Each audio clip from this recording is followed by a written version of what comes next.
Welcome back, music fans of the internet. Welcome to another edition of last week's album. Before we go any further, let's kick things off like we always do. Cheers. Cheers, Derek. Cheers, Kevin. This week we are reviewing the full-length debut album Sistrionix by Deap Vally. Deapvally, Deap Vally. Which brings me to my next point. Maybe consider spell checking your band name. But aside from that, this is actually what I can gather from the album cover. Two very attractive women. They're based out of L.A. and supposedly they met at a knitting class. So take that for what you will. Kevin, what do you think Deap Vally sounds like? Like the farthest thing possible from a knitting class, actually, Derek. I think Sistrionix sounds like Swaggeriffic guitar and drums blues rock with big brains, boobs, and balls. Wow, you almost took the wind out of my sails on that one, because I think Sistrionix sounds like those Darlins mixed with Sleigh Bells, with testicles. Metaphorically speaking, of course. All right, so key tracks. Kevin, what are your key tracks here? Derek, for my key tracks, I have the album opener, End of the World, and then Bad for My Body. What about you? Oh, those were both good, but I went with Gonna Make My Own Money and Creeplife. Why don't you kick us off with the album opener? Sure.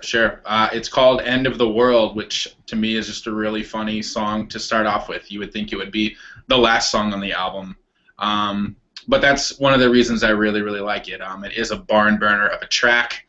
Fuzzed out, plotting electric guitar, yelling, kind of spoken word opening, and then sort of over this backbone of tribal drum accents, and then it gives way to this spacey, bluesy electric riffs and pounding percussion, a simple staccato guitar solo, and these duo vocals that sort of demonize fighting and hatred and judgment in favor of love and acceptance and all those things. So overall, just a banger of a track to kick things right off on the album, and that's why I liked it. What was your first key track, Derek?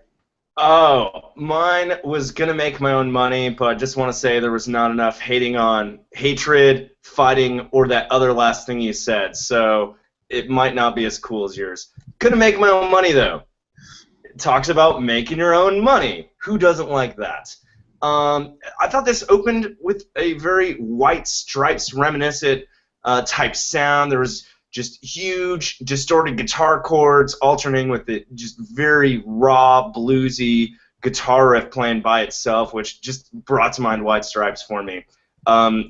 With Meg White, of course, shrieking on vocals. They're blasting bass, snare, cymbal drums going, sludgy bass, just a really raw blues song here. And the lyrics, kind of as I alluded to earlier, were not just making one's own money, but it kind of from a female perspective, eschewing the thought of marrying a rich guy, but rather, earning one's own keep independently. Feminism never sounded so awesome to me. Ladies, quit spending my money. Wow, a compliment and a backhand all at once. I like it. For my next key track,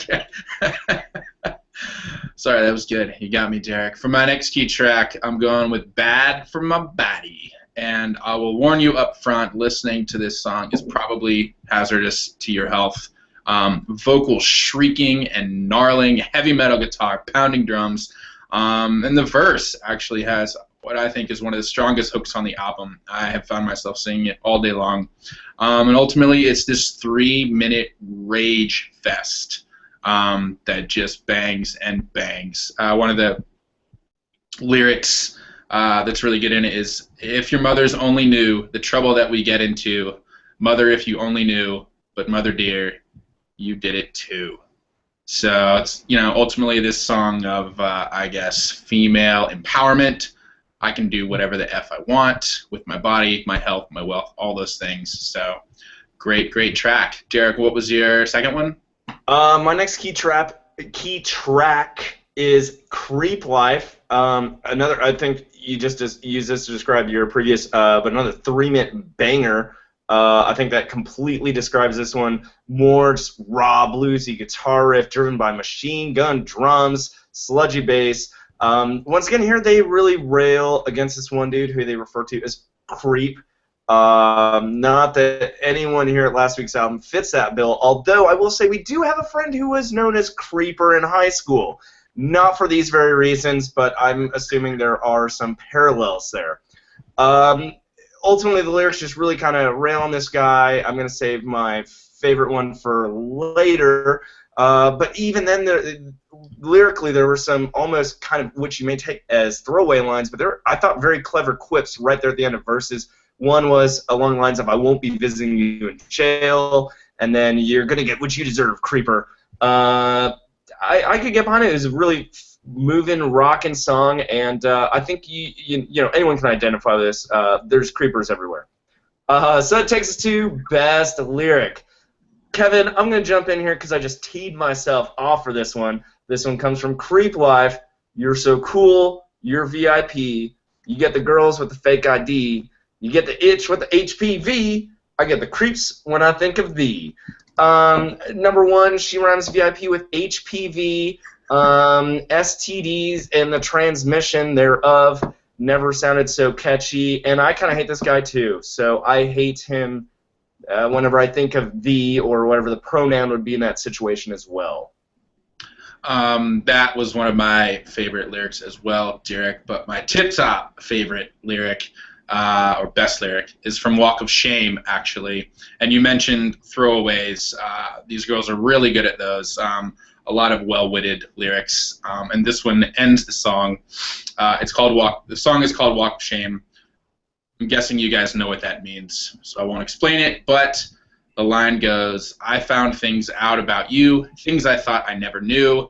I got better things to do. I could get breakfast with you."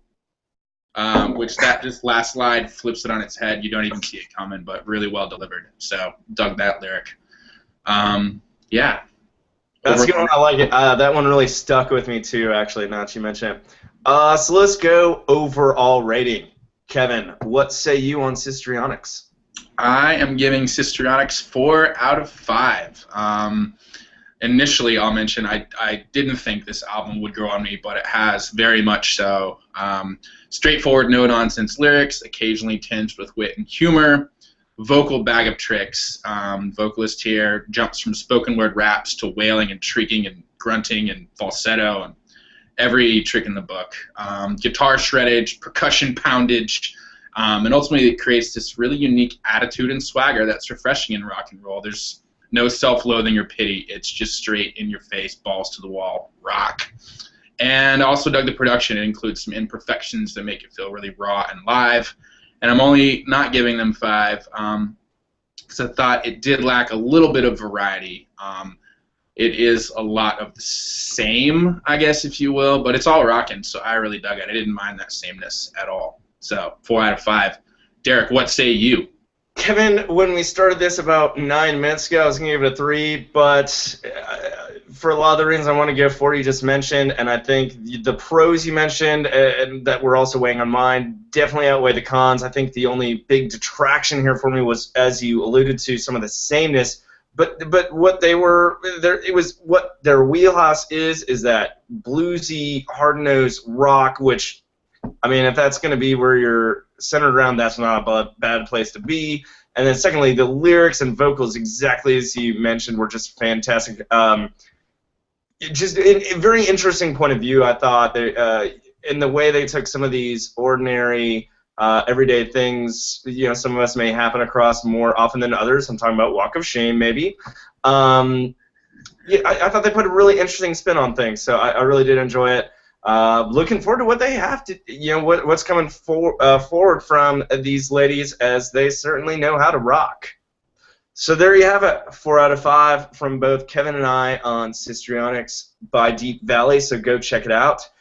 Thanks again for joining us here at last week's album. Don't forget to subscribe to our YouTube channel or any of our other avenues of social media.